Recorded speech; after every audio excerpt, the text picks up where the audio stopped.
You are awake. The first thing you notice is the heat. Not the crushing heat of afternoon. It is still early morning. The sun not yet above the horizon. The sky in the east going from black to a deep blue that carries the last stars. But the heat is already present in the way that heat is present in a desert climate. Not as an assault, but as a baseline. A condition that was there before you woke and will be there long after you sleep. The stones beneath you still hold the warmth of yesterday. The air moving across your face carries warmth in it. The second thing you notice is the river. You are close enough to the Nile to hear it. A sound somewhere between the breathing of something very large and the continuous passing of something that has been moving a very long time and intends to keep moving a very long time more. The Nile in flood, which is the condition you have arrived in. The inundation season that Egyptians call Eket is different from the Nile at other times of year. It is wider, it is darker. It is moving with the weight of the water it has collected from the Ethiopian highlands, where the Blue Nile and its tributaries rise, and where the summer monsoon rains have been falling for months. It smells of earth, of deep, wet earth. The smell of the sediment that the floodwaters carry and deposit on the fields when the water recedes, the sediment that is why these fields are the most fertile in the ancient world, why Egypt has been producing agricultural surplus for 3,000 years. You are in Egypt. The year is approximately 1250 BC. Let's begin with what makes Egypt possible, because it is the river, and everything descends from the river. The Nile is one of the strangest rivers on Earth in a simple geographic sense. It flows north, from its headwaters in the tropical highlands of East Africa, through the Sahara Desert, to the Mediterranean Sea. The Sahara, which stretches on both sides of the Nile, is among the driest environments on the planet. The Nile passes through it like a green thread through a brown cloth. The strip of fertility on either side of the river, dependent on the annual flood, is on average perhaps 10 to 15 kilometers wide. Beyond it, desert. Nothing grows. Nothing can. Egypt is the river. Herodotus, the Greek historian who visited in the 5th century BC, wrote that Egypt was the gift of the Nile. He was right. The civilization that built the pyramids, that produced one of the greatest artistic and architectural traditions in history, that maintained a coherent cultural identity for 3,000 years, longer than any other civilization on Earth, existed because the Nile flooded every year, left fertile silt on the fields, and receded enough to allow planting. The flood calendar organized everything. Egyptian civilization divided the year into 3 seasons. Eket, the flood season, from roughly July to November, when the Nile rose and covered the fields. Pere, the growing season, from November to March, when the flood receded and planting happened. And Shemu, the harvest season, from March to July, when the grain was reaped and the land baked dry before the next flood. This calendar was not merely agricultural. It structured the entire social and religious life of Egypt. The major religious festivals were timed to the agricultural calendar. The taxes, collected in grain, were collected after the harvest. The labor for state projects, the construction of temples and tombs and the infrastructure of the state, was organized during the flood season when agricultural workers were temporarily free because the fields were underwater. The pyramids were not built by slaves working year-round under the lash, whatever the popular imagination supposes. They were built largely during the flood season by workers who were paid in grain and bread and beer and medical care and the social honor of having contributed to a project of divine importance, and who returned to their fields when the flood receded. The workers' village at Giza, excavated since the 1990s, shows a community with its own bakeries and breweries and medical facilities, organized to support a large workforce during the construction seasons. You walk toward the river. The path you follow is a low levee, a raised earthen bank built to channel the floodwater toward the fields in a controlled way. Egyptians had been building and maintaining irrigation infrastructure. The canals and basins and levees that distributed the Nile flood across the maximum area of cultivable land for thousands of years. The management of the irrigation system was one of the primary functions of the Egyptian state, one of the reasons that a strong central authority had emerged in this narrow strip of river valley so early and persisted so long. The river at flood is brown and thick, and carries on its surface a continuous traffic of boats, small fishing vessels, cargo boats loaded with grain or stone or pottery moving between the towns that line the river on both banks, official boats carrying papyrus documents and government officials, the occasional large vessel carrying stone for a building project from the quarries in the south. The Nile is the highway. In Egypt in 1250 BC, almost all significant transport of goods moves by water. The road system that other civilizations built to connect their territories, the royal road of Persia, the roads of Rome, has a different expression in Egypt. One river, both directions, the current helping you going north, and the prevailing north wind helping you going south. Egypt is a civilization organized along a single axis. Your first problem, predictably, is language. Ancient Egyptian. The language spoken and written in Egypt in 1250 BC is one of the oldest recorded languages on Earth, with written records going back to roughly 3100 BC. The spoken language of the New Kingdom period you are in has evolved considerably from the Old Kingdom language of the pyramid builders, and will continue evolving into what becomes Coptic, the last stage of the Egyptian language, still used in the liturgy of the Coptic Christian Church today. You understand none of it. The writing system. The hieroglyphics that appear on every temple wall and monument and official document, supplemented by the cursive hieratic script used for everyday writing and the even more cursive demotic script for administrative purposes, is entirely opaque to you. You cannot read the inscription above the doorway you are passing through. You cannot read the administrative document the scribe in the corner is writing. You cannot read the name of the pharaoh that appears on every surface. You know it is Ramesses because you know your history. The Egyptians around you simply know it is the king, the living Horus, the son of Ra, the good god. Food. In flood season, food comes from the previous year's stores. The granaries, massive mud brick structures that held the surplus grain from the harvest, are the physical expression of the state's most important economic function, collecting the agricultural surplus and redistributing it as wages and rations to the workers and officials and soldiers and priests who kept the civilization running. The Egyptian diet was based on bread and beer. Not beer as a luxury or a pleasure, though it was those things too, but beer as a nutritional staple. Fermented grain that provided calories and, crucially, was safer to drink than the Nile water, which carried the parasites and bacteria that caused the schistosomiasis and other waterborne diseases that Egyptian skeletal remains show were endemic in the population. Everyone drank beer. Children drank beer.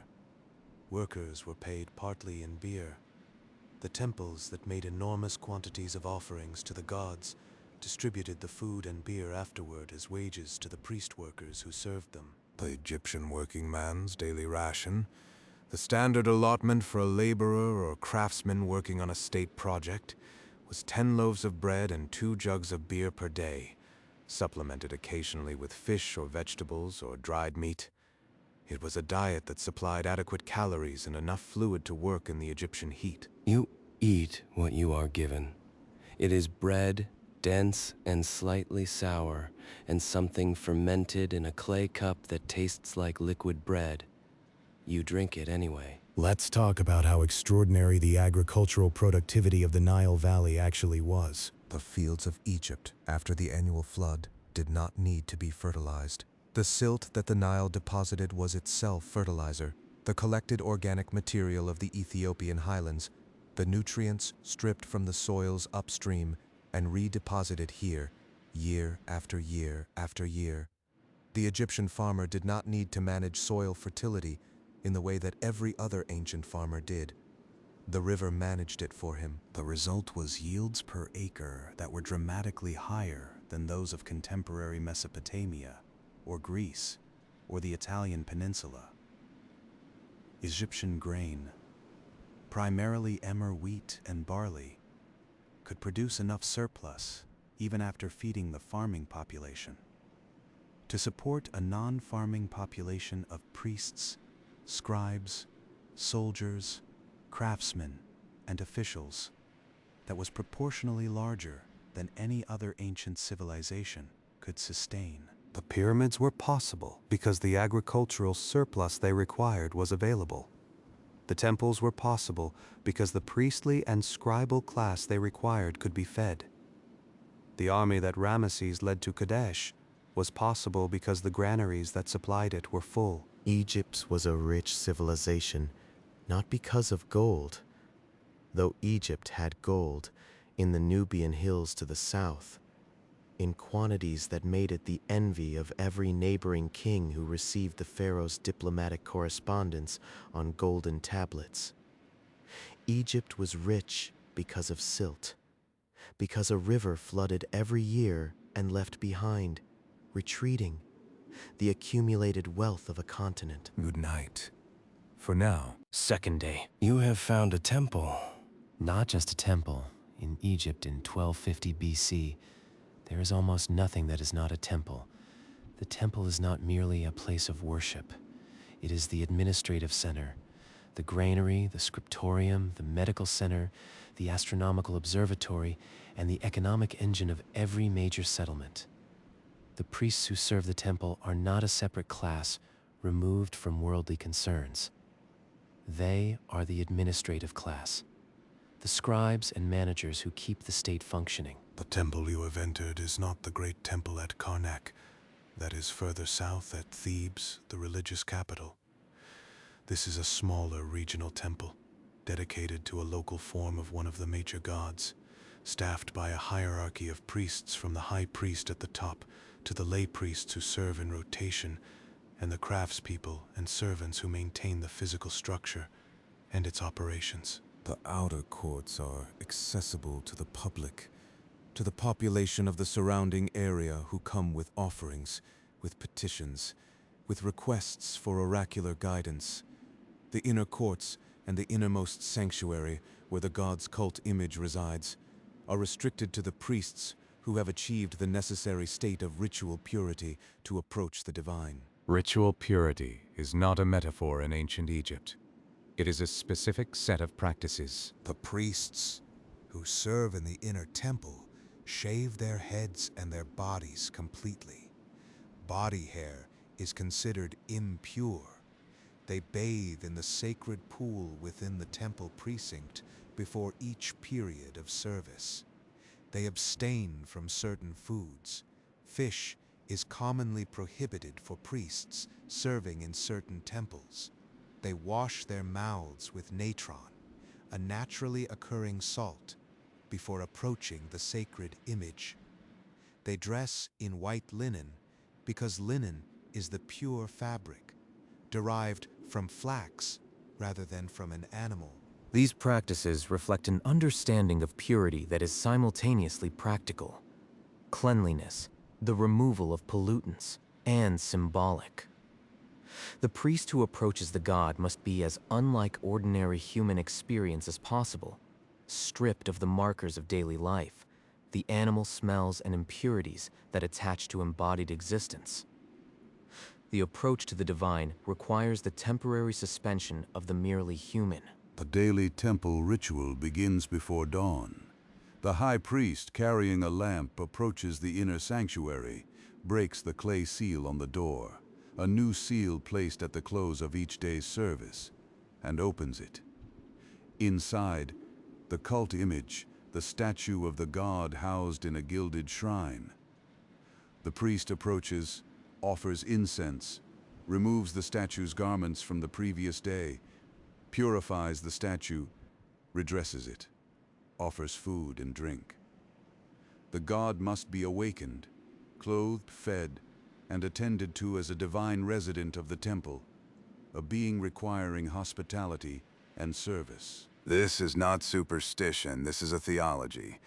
The idea that the divine is present in the world in a form that requires human maintenance, that the relationship between humanity and the gods is one of mutual service, that the prayers and offerings and rituals that humans perform are not merely requests but obligations in a cosmic compact. The scribes. Egypt was a literate civilization in the sense that it valued literacy highly and supported an extensive class of trained scribes, but only a small percentage of the population was actually literate. Estimates range from 1 to 10%, with most scholars settling on perhaps 5% of the population as a rough working figure. These 5% maintained the entire administrative apparatus of one of the most successful states in history. The training of a scribe began in childhood and took years. Students learned the hieratic script first, the cursive form used for everyday writing, and then hieroglyphics, the formal, monumental script for those going on to religious and official careers. They copied texts thousands of times, the repetitive practice building muscle memory for the several hundred hieroglyphic signs in common use and the specific formulaic phrases of official Egyptian writing. They studied mathematics. They studied geography. They studied the protocols of letter writing and official communication. The scribe was the most secure professional in ancient Egypt. The texts that scribes learned and copied make this explicit. The agricultural laborer is exhausted by heat. The soldier is subject to violence. The craftsman is limited by the demand for his specific skill. But the scribe can work anywhere, serve anyone, manage any kind of record. The scribe's tools are light: a palette with dried cakes of black and red ink, a water bowl, the rush stylus that transfers ink to papyrus with a brushing stroke. Everything the scribe knows, he carries in his head. You watch a scribe at work. He is seated cross-legged, the papyrus roll on his lap, writing with the rapid, practiced strokes of someone for whom the signs flow without hesitation.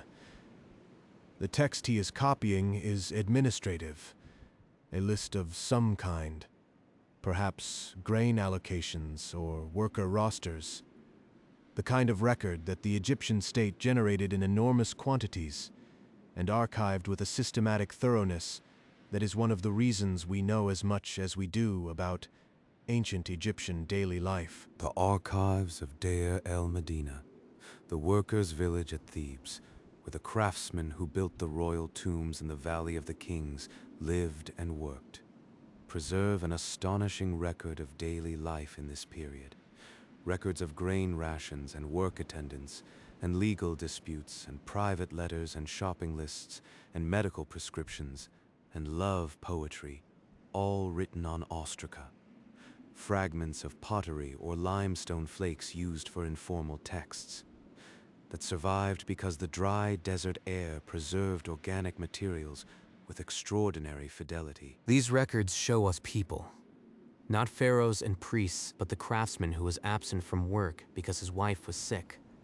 The woman who wrote to her sister about family gossip. The worker who complained that the rations were short this month. The man who accused his neighbor of stealing his tools. The official record of Egypt is monumental and divine and timeless. The Deir el-Medina record is domestic and specific and very mortal. The temple you are sitting in contains both dimensions simultaneously. The monumental columns rising above you, covered in hieroglyphs that celebrate the pharaoh and the gods, in the formal, timeless register of official Egyptian culture. And at a small table in a side chamber, the scribe writing his grain accounts in hieratic, the everyday record of how much barley moved from this granary to these workers this week. The monumental and the mundane, the eternal and the weekly. Egypt contained both, always, and the two registers did not cancel each other out. The scribe writing grain accounts in the shadow of the temple was not diminished by the grandeur around him.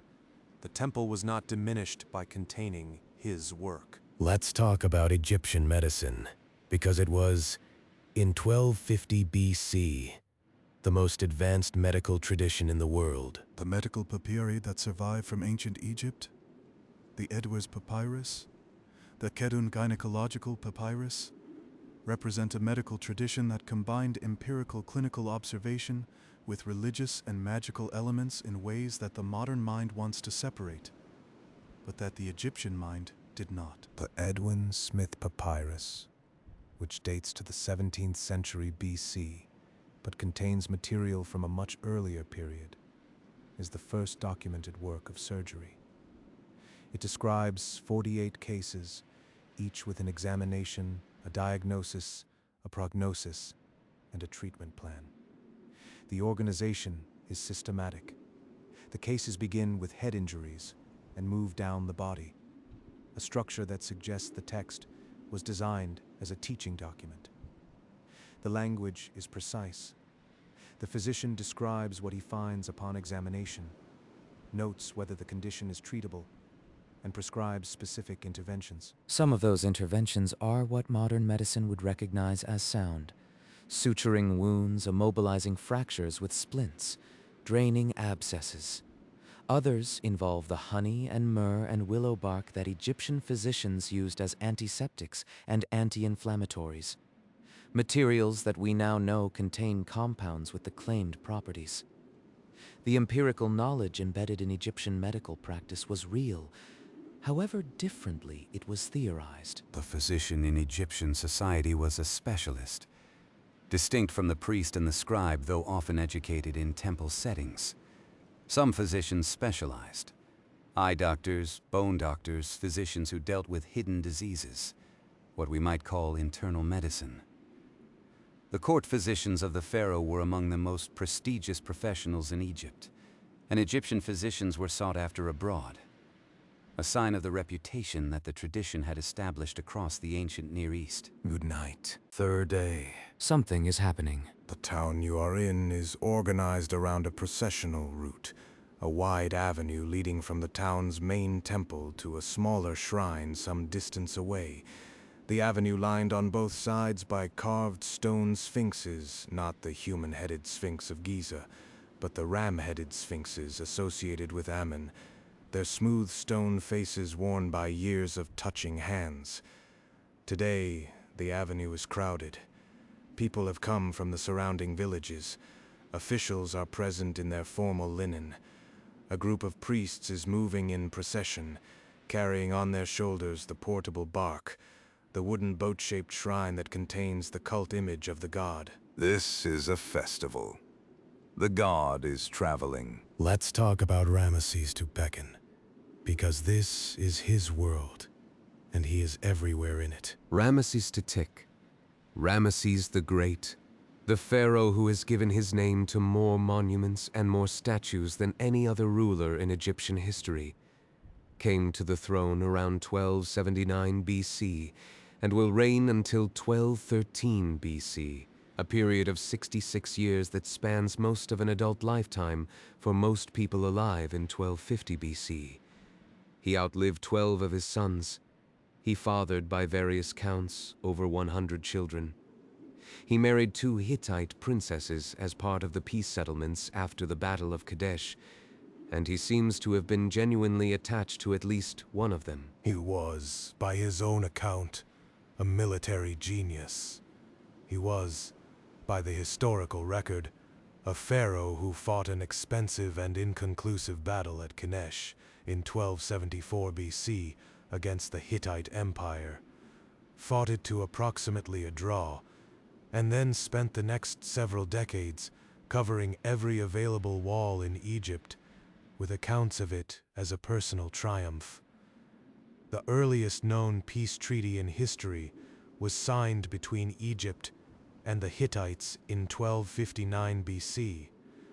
The two empires, exhausted by decades of border conflict, agreeing to a negotiated boundary. Ramesses claimed this as another victory. The Hittites claimed the same. He was also the greatest builder in Egyptian history, or at least the most prolific one. Abu Simbel, the Ramesseum, additions to Karnak, Luxor Temple, the delta city of Pi Ramesses, that he made his capital. Wherever you are in Egypt in 1250 BC, you are surrounded by the evidence of his construction program and his propaganda machine, which were, in the Egyptian conception, the same thing. The Egyptian conception of the pharaoh is worth dwelling on, because it is unlike any other form of kingship in the ancient world. The pharaoh was not merely a king. He was, in the theological framework of Egyptian civilization, a god, specifically the living Horus, the falcon god who embodied divine kingship on earth. At his death, he became Osiris, the god of the dead and the ruler of the afterlife, and his successor became the new Horus. The transition from one pharaoh to the next was therefore not merely a political succession, but a divine transformation. The living god died, and the dead god was reborn, while the new living god took his place on earth. This theology had practical consequences. The pharaoh did not merely issue orders, he maintained the cosmic order. The Egyptian concept of Mat, truth, justice, cosmic balance, was the pharaoh's primary responsibility. If the pharaoh maintained Mat, the Nile would flood on schedule, the crops would grow, the enemies at the borders would be repelled, and the universe would continue in the proper order. If Mat was disrupted, by a pharaoh who failed in his duties, by chaos on the borders, by crop failure, the entire cosmic order was threatened. This is why the pharaoh fought battles and dedicated temples and made offerings to the gods. Not primarily because he wanted to expand his territory or please his religious advisors, but because these were the cosmic obligations of the office. The pharaoh who failed to fight the enemies of Egypt was failing to maintain Mat. The temple that went unbuilt was a failure of cosmic maintenance. The processional is past, and the crowd is dispersing, slowly in the Egyptian way. Not hurrying, the heat of the day discouraging rapid movement, people stopping to talk in the shade of the temple walls. You walk through the town, a medium-sized town, not a major city, the kind of administrative center that manages the agricultural production of the surrounding district and serves as the local node of the state's presence. The central feature of the town is the temple and its surrounding administrative buildings. Beyond that, the residential quarters, the craftsmen's workshops, the market area, the granaries. The houses are mud brick. The same fired and unfired brick that Egypt has built with for 3,000 years, cheap and abundant and well suited to the Egyptian climate. Mud brick walls thick enough to stay cool during the day, with interior courtyards that channel any available breeze. The houses are not large by the standards of other civilizations, but they are adequately comfortable for the Egyptian climate, which is the relevant standard. The people are, on average, shorter than you.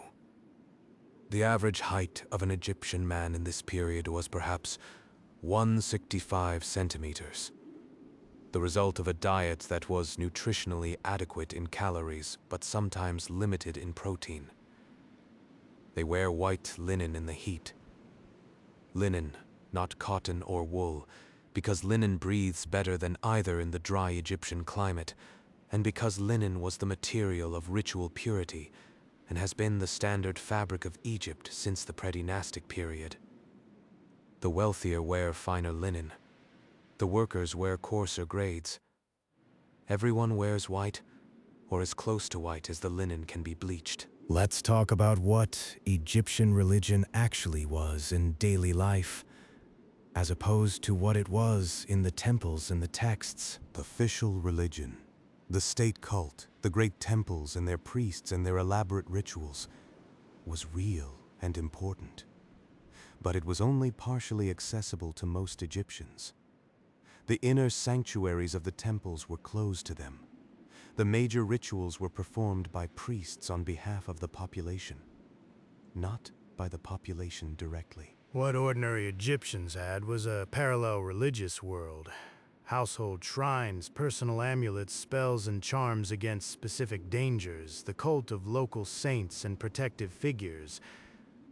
The goddess Taweret, depicted as a pregnant hippopotamus standing upright, protected women in childbirth. The god Bez, a dwarf figure with a lion's face, protected children and households. These were the gods of daily life, the gods you could keep in your home, the gods you could invoke without a priest. Amulets. Small figurines of gods and protective symbols worn as jewelry were ubiquitous in New Kingdom Egypt. They appear in tombs in large numbers because they were buried with the dead to protect them in the afterlife, but they were worn by the living first. The Eye of Horus, the scarab beetle, the D-jade pillar, symbol of stability, the Ankh, symbol of life. Every one of these objects was both religious symbol and practical protective device in the worldview of the person who wore it. The boundary between magic and religion in ancient Egypt was not where we would draw it. The spell that protected you from crocodiles while fishing on the Nile was as legitimate a form of religious practice as the offering made in the temple.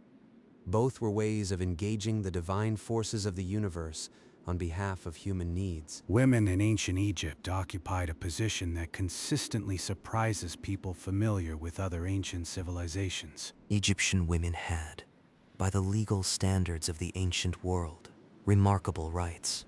They could own property. They could inherit equally with their brothers. They could make contracts. They could bring cases to court and testify in court. They could divorce their husbands and retain a share of the marital property. They could own and manage businesses. This is not primarily about some advanced Egyptian philosophy of gender equality. It is about the practical demands of a civilization where agricultural management at the household level required that women have legal standing to manage property when their husbands were absent, on military service, on trade journeys, on state labor projects. A woman who could not manage the household estate legally could not manage it at all. Egyptian art is consistent about showing women as active participants in economic and social life. Women are depicted at festivals, at funerals, managing households, working in textile production, serving as musicians and dancers and mourners at official events. The genre of love poetry that survives from the New Kingdom. Some of the most beautiful poetry from the ancient world is written from both male and female perspectives, and the female voice in these poems is not passive or merely responsive. She desires, she pursues, she complains when the pursuit is unrewarded. Several women ruled Egypt directly. Hatshepsut, who reigned as pharaoh in the 15th century BC, built one of the greatest temple complexes in Egypt and conducted successful military campaigns and trading expeditions. She was depicted in official art wearing the pharaoh's false beard and the double crown. After her death, her stepson Thutmose III had her images chiseled off temple walls and her name removed from monuments. Not most historians now believe because of hatred, but to smooth the succession by eliminating the ambiguity of a female pharaoh's legacy. In 1250 BC, Ramesses has a chief wife named Nefertari, to whom he dedicated the smaller of the two temples at Abu Simbel, a remarkable gift, in a tradition where temples were normally dedicated to gods or to the pharaoh himself. The inscriptions at Abu Simbel call her the one for whom the sun shines. Whether this was genuine affection, or political calculation, or some mixture of both, we cannot know, but the temple exists. Nefertari's face is carved 60 feet high into the cliff at Abu Simbel. She was real. She was powerful.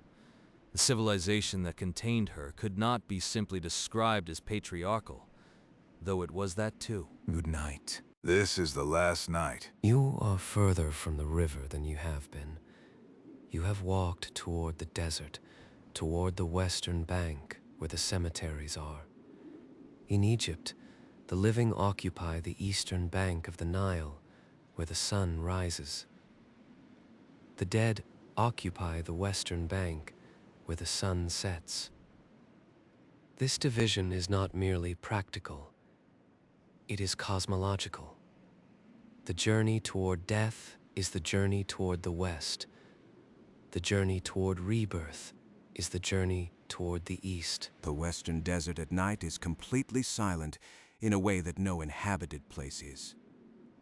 The stars, undiminished by any artificial light, unfiltered by any humidity, at this latitude in this desert, are more numerous and more present than you have ever seen them. The Milky Way is a physical object overhead, not an abstraction. Let's talk about the afterlife, because the Egyptian relationship with death is one of the most distinctive features of the civilization and one of the most misunderstood. The popular conception of ancient Egypt focuses on death. The pyramids, the mummies, the elaborate tomb paintings, the Book of the Dead, and concludes that Egyptians were obsessed with death, preoccupied with mortality in a morbid or death-fixated way. This is almost exactly backward. The Egyptians built their tombs elaborately and spent significant resources preparing for death because they believed in life after death with absolute conviction, and they wanted that life to be good. The tomb was not a monument to mortality. It was a house for an ongoing life. The food and furniture and jewelry buried with the dead were not symbolic. They were provisions for continued use. The paintings on the tomb walls depicted the activities of a good life because the dead person was expected to continue those activities in the afterlife. Farming, hunting, feasting, enjoying music, being with family. The elaborate process of mummification, the removal of the organs, the desiccation of the body with natron, the wrapping in linen, was not a funerary art for art's sake. It was preservation of the body that the soul would need to return to. If the body decayed completely, the soul had nowhere to come home to. The Book of the Dead, more accurately the Book of Coming Forth by Day, is a collection of spells, prayers, and instructions that help the dead person navigate the afterlife. It included the famous weighing of the heart, the moment when the dead person's heart was placed on a scale against the feather of Mat, truth and justice, while Anubis, the jackal-headed god, supervised, and Thoth, the scribe, recorded the outcome. If the heart was lighter than the feather, if the dead person had lived with Mat, had been truthful and just and generous, they passed into the field of reeds, the Egyptian paradise, where life continued in a perfected form. If the heart was heavier, a monster called the Devourer consumed it, and the person ceased to exist. This is a moral system. The afterlife is not automatic. It is earned by how you lived. The judgment is not performed by the pharaoh, or by a priest, or by social standing. It is performed by the weight of what you actually did, balanced against the cosmic principle of truth and justice. Confession of innocence was also part of the ritual. The dead person declared before the 42 divine judges what they had not done. Not murdered, not stolen, not lied, not oppressed the weak, not committed the specific violations that made a heart heavy. The list is a remarkably complete moral code, the sins it names recognizable across time and culture. The pyramids are already ancient. This is the fact about ancient Egypt that is hardest to absorb. The Great Pyramid of Giza was completed around 2560 BC. You are in Egypt in 1250 BC. That means the pyramid was already 1300 years old when Ramesses II was born. To the Egyptians of the New Kingdom, The pyramid builders were as distant as the medieval builders of cathedrals are to us. Egyptian tourists visited Giza in the New Kingdom. Graffiti in hieratic, the quick cursive script, has been found on the walls of Old Kingdom monuments written by New Kingdom visitors. Amenhotep, son of Hapu, came to see the temple of King Khufu. He found it as though heaven were within it, and the sun was rising within it. This was written roughly 1,000 years after the pyramid was built, by a visitor who was as separated from the pyramid builders as we are from the Crusaders. The Egyptians of 1250 BC did not fully understand how the pyramids had been built. They knew the names of the kings who commissioned them. The information had been preserved in king lists and temple records, but the specific techniques, the organizational scale, the decades of labor, these were the past, inaccessible in the same way that all pasts are inaccessible when sufficient time has passed. They venerated the pyramids as evidence of the power of the pharaohs. They did not know any more than we do, exactly what it felt like to build them. You have been here 1 week. You have eaten bread and drunk beer in the flood season. You have watched the Nile rise over the fields it is remaking. You have sat in the shadow of a temple that was built to last forever and is lasting. You have watched a scribe copy grain records in the shadow of columns covered in the names of gods. You have watched a procession carry a god through the streets of a town that organizes its calendar around when the god wants to travel. You have been in a civilization that measured time by floods and built monuments that are still standing 3,275 years after the pharaoh who built some of them was born. Here is what the Egyptian civilization was. The longest continuous cultural tradition in human history. 3,000 years of recognizable cultural identity. The same writing system, the same cosmological framework, the same relationship with the Nile, the same concept of the pharaoh as divine king, maintained with a conservatism that was not rigidity, but rootedness. Things changed in Egypt. The religion evolved. The language evolved. The art style evolved. But the core, the relationship with the river, the concept of Mat, the belief in a life after death that was worth preparing for, persisted. No other civilization achieved this duration. The stars overhead are the same stars the pyramid builders navigated by. The Orion constellation, which the Egyptians called Sa and associated with Osiris, rises in the southeast the way it has always risen. The Nile below you carries the same water it always carried, the same Ethiopian highland rain, the same gift of silt. Ramesses will die in 1213 BC, still pharaoh, 67 years after taking the throne. He will be mummified. His mummy was discovered in 1881 in a cache of royal mummies hidden by priests to protect them from tomb robbers. The mummy of Ramesses II is in the Cairo Museum. You can go see it. He has survived. The flesh of the man who built Abu Simbel, who fought at Kadesh, who signed the first peace treaty in history. It exists. It is there. Very few things last. The things that last are extraordinary. The sun is beginning. The eastern horizon lightens. The desert goes from black to purple to a color for which there is no exact name, only the experience of it. The river, in the distance, reflects the early light on its surface. The flood is still high. The fields are still underwater. The silt is still settling. When the water recedes, the fields will be black with it. When the black earth is planted, the grain will grow. When the grain is harvested, the granaries will fill. When the granaries fill, the scribes will record it, and the state will function for another year, and the priests will perform their rites, and the pharaoh will maintain Mat, and the dead will be judged by the weight of their hearts, and Egypt will continue. Good night. Good night.